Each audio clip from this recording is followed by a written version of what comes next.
तो अब हम लोग निकालते हैं कि जैसे लिमिट हमको एक्सटेंडिंग टू इन्फिनिटी पे फाइंड आउट करनी होगी तो कैसे सॉल्व करेंगे ना। तो लिखो लिमिट एट इन्फिनिटी।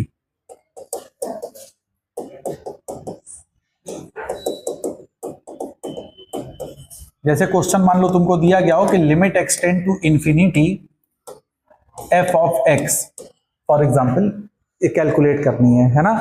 तो जब कभी भी तुमको एट इन्फिनिटी पे तुमको दिया जाए तो इसके दो तरीके हो सकते हैं। पहला मेथड क्या होगा, देखो फर्स्ट मेथड में तुम या तो पुट कर दो x की वैल्यू 1/t पूरे इक्वेशन में, है ना।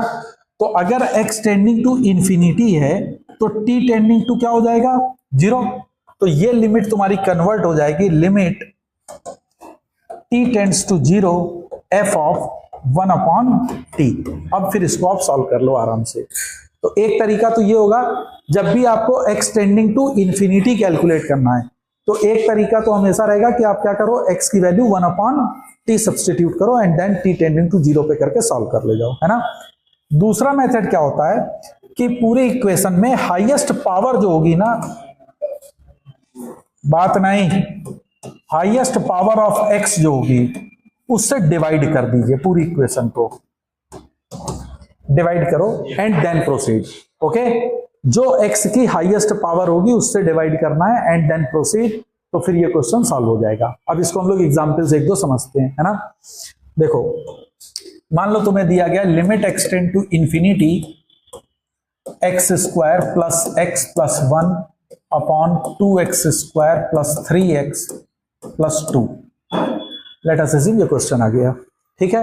अब x टेंडिंग टू इन्फिनिटी है तो देखो पहला मेथड हमने क्या कहा कि आप x की जगह पे पुट करो 1/t। समझ में आ रही बात। तो अगर x टेंडिंग टू इन्फिनिटी है तो t टेंड्स तो क्या हो जाएगा 0। तो देखो ये इक्वेशन कन्वर्ट हो जाएगी limit t tends to 0, x की जगह पे t रखोगे तो 1/t square plus 1/t plus 1 upon 2/t square plus 3/t plus 2, और ये क्या तुम्हारी बन जाएगा लिमिट t टेंड्स टू 0। देखो इसमें t स्क्वायर से ऊपर नीचे मल्टीप्लाई होगा तो ये क्या बन जाएगा 1 plus t square upon 2 plus 3t plus 2t square. Yes और नो। अब इसमें t की वैल्यू 0 पुट करोगे तो ये 1/2 दे देगा। तो this value of limit comes out to be 1/2। समझ में आया, है ना। अगर अब इसी में मैंने दूसरा तरीका क्या बताया था कि लिमिट एक्सटेंड टू इन्फिनिटी, मैंने कहा था कि हाईएस्ट पावर से डिवाइड कर दो। तो हाईएस्ट पावर इन दोनों में क्या है एक्स स्क्वायर, तो डिवाइड कर दो एक्स स्क्वायर से। तो देखो क्या बनेगा 1 plus 1 upon x plus 1 upon x square divided by 2 plus 3 upon x plus 2 by x square. बोलो अब once you put x tending to infinity तो ये वैल्यू 0 हो जाएगी, ये वैल्यू 0, ये 0 हो जाएगी, ये टेंडिंग टू 0, तो this comes out to be 1/2। तो the value of the limit comes to be 1/2। समझ में आया। तो हम लोग इसको आराम से कर सकते हैं कि when it is tending to infinity, है ना। एक क्वेश्चन और करो।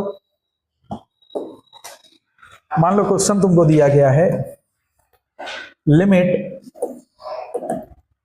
x tending to infinity x minus under root x square plus x। अगर ये देखो इनडिटर्मिनेट में तो देखो ये इन्फिनिटी होगा माइनस इन्फिनिटी, तो ये इन्फिनिटी माइनस इन्फिनिटी का फॉर्म है ना। तो ये भी एक इनडिटर्मिनेट फॉर्म है। बोलो अब x टेंडिंग टू इन्फिनिटी है तो दो तरीके हो सकते हैं, या तो x equal to 1/t put करो और या हाईएस्ट पावर से डिवाइड करो। लेकिन चूंकि इसमें इर्रेशनल टर्म तुमको दिख रहा है तो पहली चीज मैंने क्या कही थी, अगर कहीं पे भी इर्रेशनल टर्म देखो तो तुरंत रैशनलाइज करो। First step do the rationalisation. तो सबसे पहले तो इसको रैशनलाइज कर लो। तो limit x tend to infinity rationalise करोगे तो ये बनेगा x plus under root x minus x square plus x और divided by x plus under root x square plus x। समझ में आई मेरी बात। a square minus b square upon a plus b, ये तो मैंने पढ़ा था।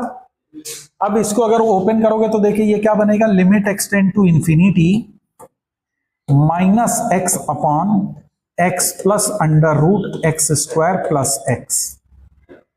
बोलो, अब इसमें हाईएस्ट पावर ऑफ एक्स क्या है?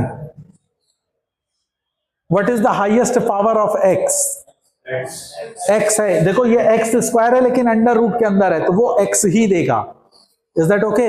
तो अब हम न्यूमरेटर और डिनोमिनेटर को किससे डिवाइड करेंगे? एक्स से। तो एक्स से जब तुम डिवाइड करोगे तो ये आ जाएगा limit x tend to infinity, divide करोगे तो ऊपर आएगा -1 अपॉन 1 प्लस। अब जब इसको तुम एक्स से डिवाइड करोगे तो अंदर जाएगा तो क्या बनेगा? X square. तो जब अंदर जाएगा तो एक्स स्क्वायर हो जाएगा, तो ये हो जाएगा 1 + 1 by x. Is that okay? तो ये आ गया। अब एक्स की वैल्यू जैसे ही तुम इंफिनिटी रखोगे तो ये क्या हो जाएगा?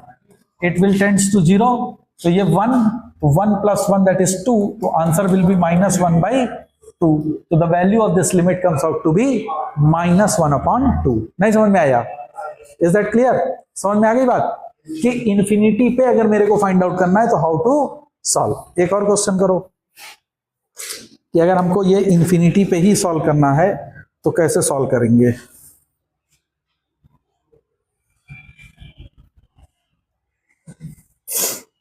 ये अच्छा क्वेश्चन है। Limit x tend to -infinity x की power 4 sin 1/x plus x square whole divided by 1 + mod x whole cube. अब इसकी वैल्यू को कैलकुलेट करनी है। कैसे करेंगे? कैसे सॉल्व करेंगे इसको? देखो, सबसे पहली चीज कि अगर x टेंडिंग टू माइनस का इंफिनिटी है तो मॉड x की वैल्यू -x हो जाएगी, क्योंकि ये निगेटिव है ना, x निगेटिव पे जा रहा है तो मॉड x क्या होगा? -x। तो -x का होल क्यूब, तो दैट इज -x³। तो यहां पे मैं लिख सकता हूं, मेरी बात समझ में आ रही है? क्या लिख सकता हूं यहां पे? 1 - x³। इतना समझ में आ गया? बोलो, अब इस पूरे में हाईएस्ट पावर तुम्हें कितनी दिख रही है? x की पावर 4। तो नॉट डिवाइड बाई x की पावर 4। तो the limit x tend to -infinity x की पावर 4 से डिवाइड करोगे तो ये बनेगा sin 1/x plus 1 upon x square upon x की पावर 4 से डिवाइड करोगे तो क्या बनेगा? बोलो, x की पावर 4 से डिवाइड करो तो क्या आया?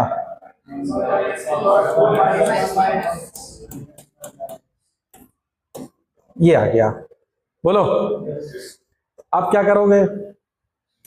इसको मैं लिख सकता हूं limit x tend to -infinity sin 1/x।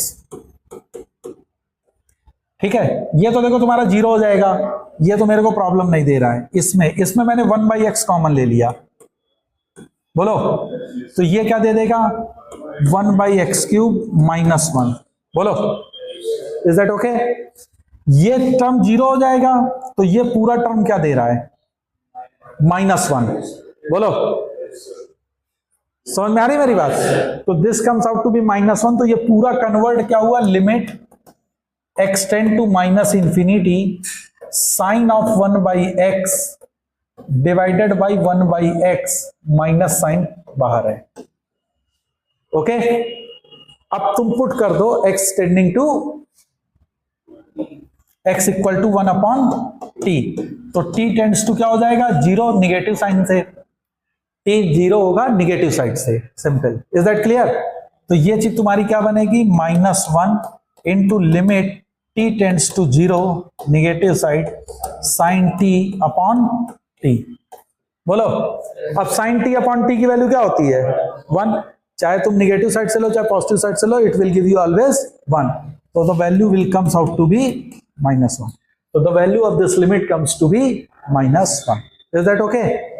नहीं समझ में आया? समझ में आ गई बात? ओके। अब आप करिए कि लिमिट, जैसे सपोज कर लो अभी हम लोगों ने पढ़ा था 1 की पावर इंफिनिटी, तो sometimes it might be possible कि they can give you the limit in the form of 0 की पावर 0 और इंफिनिटी की पावर 0, है ना? ये भी इनडिटरमिनेट फॉर्म है। 0 की पावर 0, इंफिनिटी की power 0, they are indeterminate form. तो मान लो अब तुमको लिमिट है कि फॉर्म ऑफ 0 की पावर 0 और इंफिनिटी की पावर 0, इस फॉर्म में अगर कोई तुमको लिमिट दी जाए तो उसकी वैल्यू को कैसे कैलकुलेट करोगे। तो देखो एक दो एग्जांपल से इसको भी समझो। लिमिट एक्सटेंड टू π/2, देखो क्वेश्चन समझो, cos x की पावर cos x, करो भाई इसको जरा, cos x की पावर cos x क्या हो जाएगा, कैसे करेंगे। अब ये 0 की पावर 0 का फॉर्म है, π/2 माइनस पे है, तो cos x की पावर cos x अगर है तो क्या करोगे अब इसमें, ऑब्वियसली इसको y मान लोगे कि y is equal to cos x to the power cos x, ln y क्या हो जाएगा, cos x ln cos x, बोलो। अब π/2 नेगेटिव पे ये जाएगा तो ln cos π/2 नेगेटिव पे क्या दे देगा, ln 0, बोलो, और ये देगा तुमको cos π/2, वो भी 0, बोलो।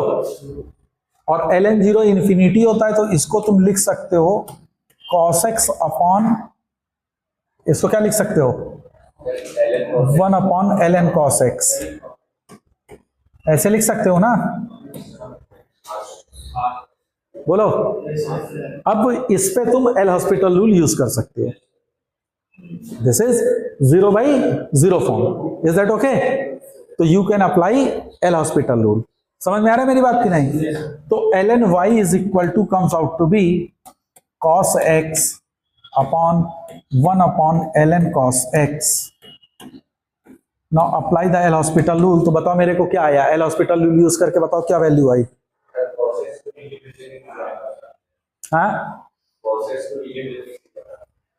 तुम इसको ऐसा भी लिख सकते हो कि this can be written as ln cos x divided by sec x। भाई हमने ln cos x को नीचे न लेके हमने cos x को नीचे ले लिया, now it is infinity by infinity form, जो कि 0/0 की तरह ही ट्रीट होगा।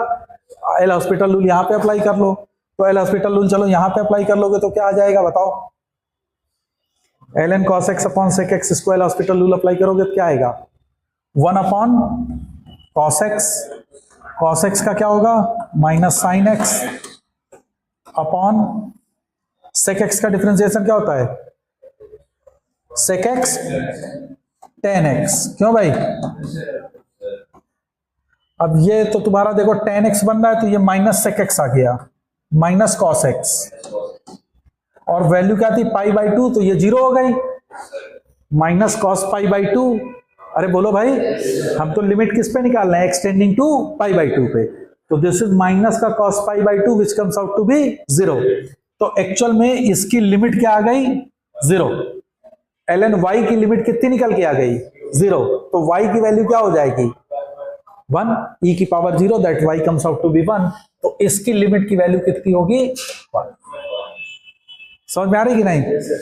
तो अगर ये फॉर्म तुमको दिया जाए तो you can write by taking the log and then apply, फिर जो भी मेथड लग रहा होगा वो मेथड का यूज करके आप आराम से इसकी वैल्यू को कैलकुलेट कर सकते हैं। समझ में आ रहा है मेरी बात की नहीं, बोलो भाई, इज दैट ओके। अब एक चीज और नोट कर लो लिमिट में, कि जैसे हमको मान लो कि तुम्हारा कोई फंक्शन एक है, अब लिमिट है किसी इंटरवल में अगर मेरे को दिया गया है ना, तो जैसे मान लो कि तुमको दिया गया एक फंक्शन f(x) है और ये फंक्शन डिफाइंड है तुम्हारा for all x belongs to, मान लो a to b, इस पे तुम्हारा डिफाइंड है, ठीक है। तो देखो सारी वैल्यू a से b के बीच में, तो किसी भी वैल्यू पे तुम फंक्शन के लिमिट की बात कैलकुलेट कर सकते हो। अगर मैं तुमसे कहूं कि limit x tending to b f(x), इसकी वैल्यू क्या होगी, क्या ये एग्जिस्ट कर रही है कि नहीं कर रही है, या मैं तुमसे पूछूं कि limit x tending to a f of x, क्या ये एग्जिस्ट कर रही है कि नहीं कर रही है। मेरी बात समझ में आ रही है। तो अब जरा गौर करो, x लिमिट कब एग्जिस्ट करती है, लिमिट तब एग्जिस्ट करती है जब लेफ्ट हैंड लिमिट और राइट हैंड लिमिट दोनों वैल्यूज सेम होती हैं। उस पे फंक्शन की वैल्यू डिफाइंड है कि नहीं डिफाइंड है इससे हमको मतलब नहीं होता है। Is that clear?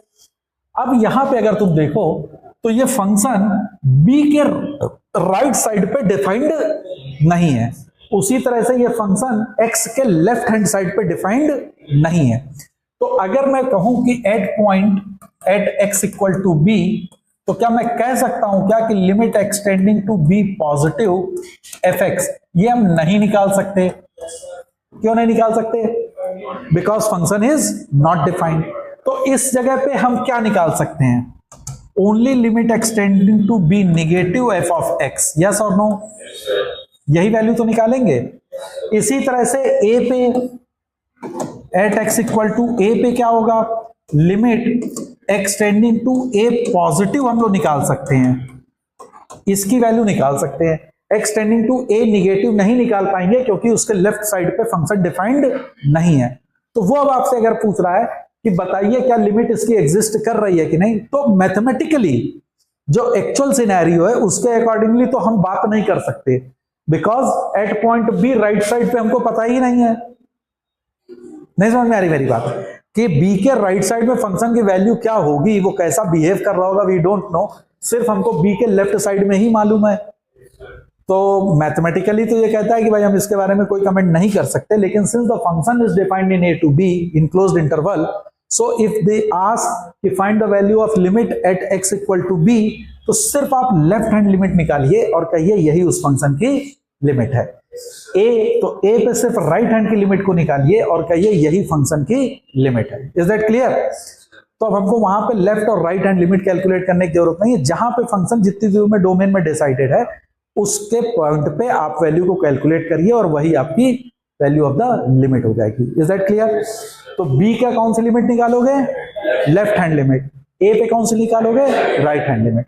तो किसी भी क्लोज्ड इंटरवल में अगर आपको ये कैलकुलेट करना होगा तो ऑलवेज मेक श्योर कि एंड पॉइंट पे वन साइडेड लिमिट ही निकलेगी, और वो वन साइडेड लिमिट की वैल्यू आप कैलकुलेट कर सकते हैं कि whether you have to calculate the left hand limit और you have to calculate the right hand limit. Is that clear?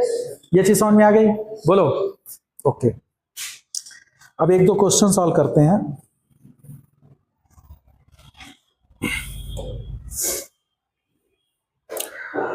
अब अभी तक जितना तुम लोगों ने पढ़ा है उसके बेसिस पे एक दो क्वेश्चन मैं दे रहा हूं, तो उसको अब तुम लोग सॉल्व करो, है ना?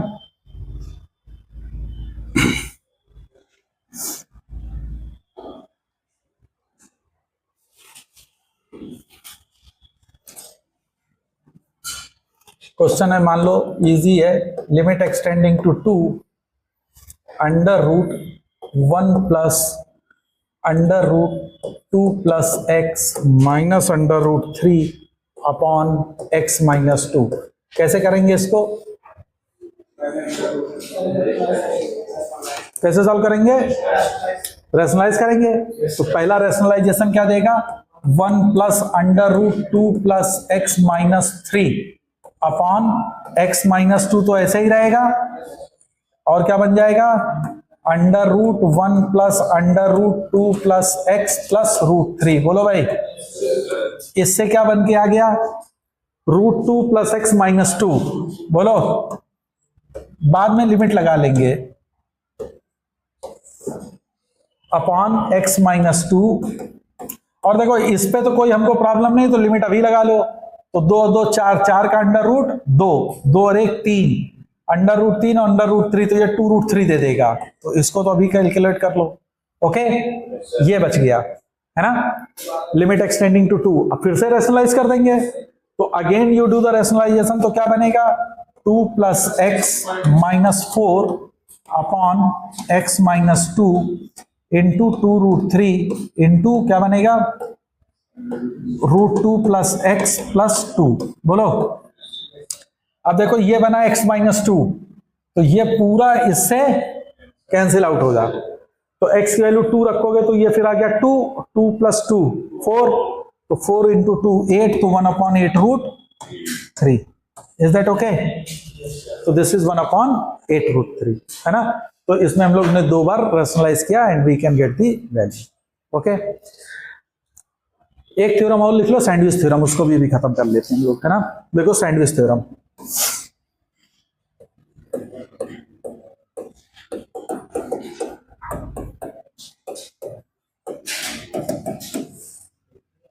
सैंडविच थ्योरम क्या कहता है?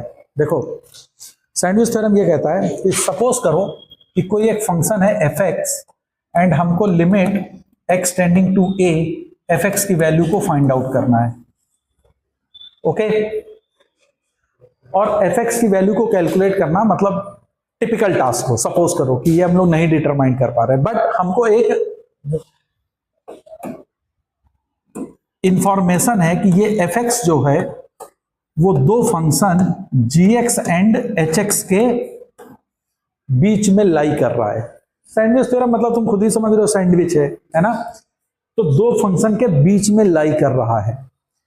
और मैंने ये फंक्शन ऐसे एज्यूम करे हैं F X and G X कि जिनकी लिमिट को कैलकुलेट करना इजी टास्क है, ओके। लेकिन ये याद रखिएगा कि f x should be lies between g x and H x, then limit x tending to g x a ji x less than और equal to limit x tending to A F x, और ये value हो जाएगी limit x tending to a h x.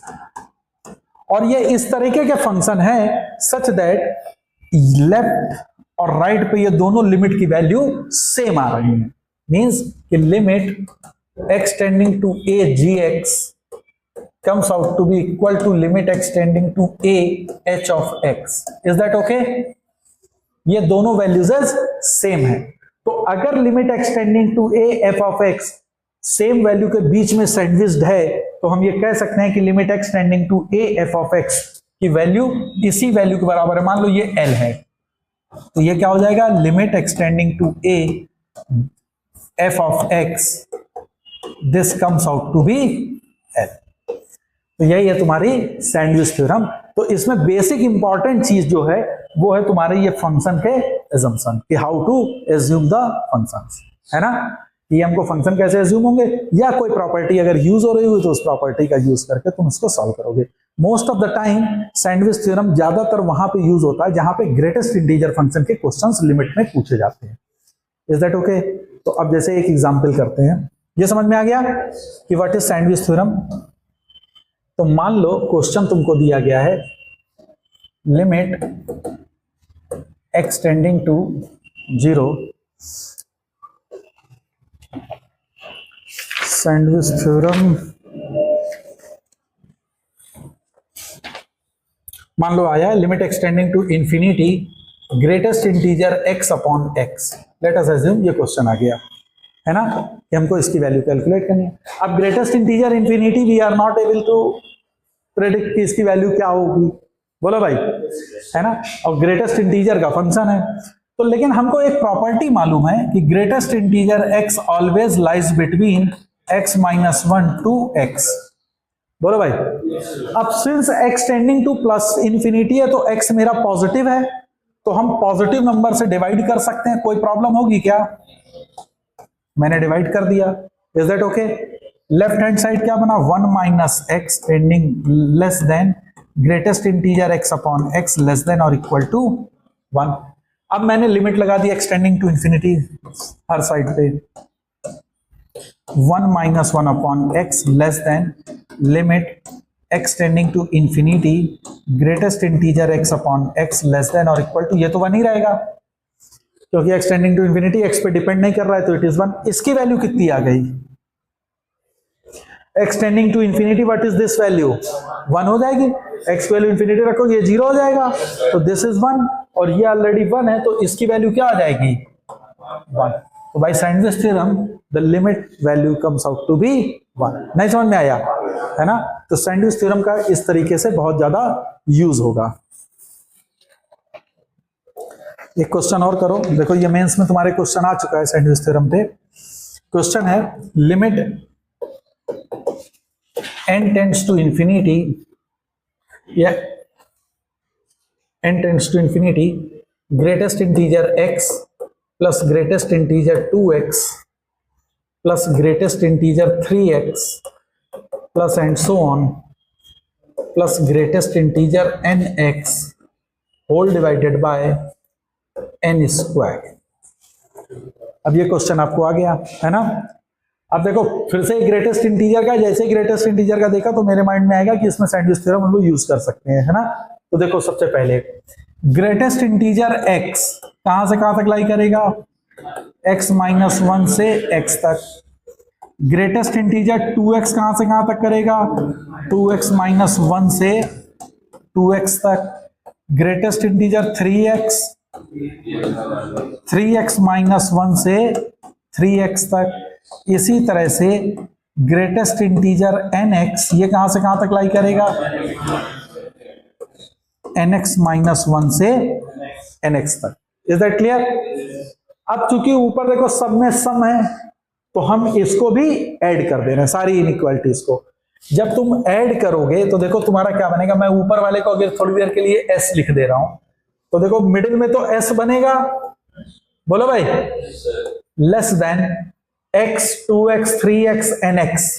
तो x common ले लोगे तो 1 plus 2 plus 3 plus up to n, और माइनस 1 1 1 कितनी बार है, n, तो माइनस n। लेस देन और इक्वल टू, इसमें x 2x 3x है तो वही x कॉमन ले लोगे तो, अरे मेरी बात समझ में आ रही कि नहीं। अब ये चीज क्या होगी, n प्लस 1 अपॉन 2। तो इसको मैं लिख सकता हूं x into n plus 1 upon 2 minus n less than s less than equal to x into n plus 1 upon 2। अब तुम्हारा क्या था भाई, n स्क्वायर, तो n स्क्वायर से डिवाइड कर दो। तो जब तुमने n स्क्वायर से डिवाइड किया तो देखो ये डिवाइडेड बाई n स्क्वायर हो जाएगा, और यहां पे whole divided by n square हो जाएगा। बोलो भाई, यहां तक क्लियर। अब लिमिट ले लो, तो लिमिट टेंड्स टू इंफिनिटी देखो ले रहा हूं मैं, इसको पहले दिखा रहा हूं, है ना। देखो इसके लिए क्या हो जाएगा, n स्क्वायर अंदर जाएगा, यह है x, n को मल्टीप्लाई करोगे तो ये बनेगा n square plus n upon 2n square, बोलो, माइनस 1 अपॉन n, ये बनेगा। राइट साइड में यही चीज बनेगी, केवल ये नहीं रहेगा। तो हम सिर्फ इसकी वैल्यू को कैलकुलेट कर रहे हैं। अब देखो चूंकि n टेंडिंग टू इंफिनिटी है तो हाईएस्ट पावर से डिवाइड कर दोगे तो यहां पे 1 और यहां पे क्या देगा 2, तो ये पूरी चीज कैलकुलेट होगी x बाई 2। यस और नो। अब ये तुम चेक निकाल लोगे अपने आप से, तो this comes out to be x by 2। Similarly ये क्या आ जाएगा, x by 2। Is that okay. तो इसकी लिमिट क्या आ जाएगी by sandwich theorem, x by 2। तो the value of the limit of this function is nothing but it is x upon 2 using the sandwich theorem. ओके, समझ में आ गया, बोलो भाई, है ना। Okay then.